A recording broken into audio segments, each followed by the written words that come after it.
Jobs and jams are the most basic units of operation. Every component in jams supports or modifies how jobs are defined and executed. Jobs are used to run complex processes, run executables, or perform tasks as simple as renaming and moving files. To create a new job, click the Add button from the Definitions view.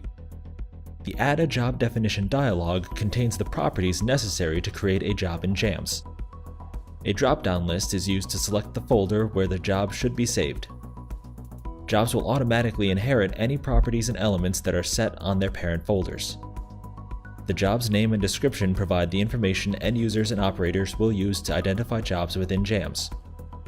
Jams contains a diverse collection of predefined execution methods to automate nearly every process in any environment, and also supports the creation of custom execution methods. This example will use the PowerShell execution method. When a job is created, the job definition dialog will automatically appear with the Source tab selected. A job source will reflect the defined execution method. Source options include fill-in-the-blank forms, drop-down selectors, drag-and-drop definitions, code editors, and more.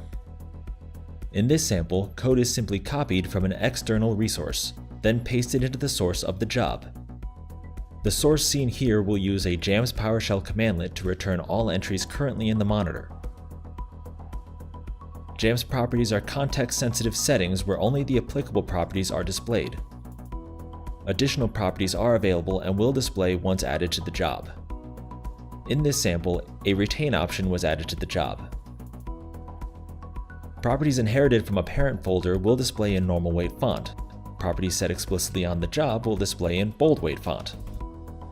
Elements are intelligently stackable sets of properties used to configure job behavior, such as triggering jobs to run, notifying users in the event of a job failure, or setting resource and dependency requirements.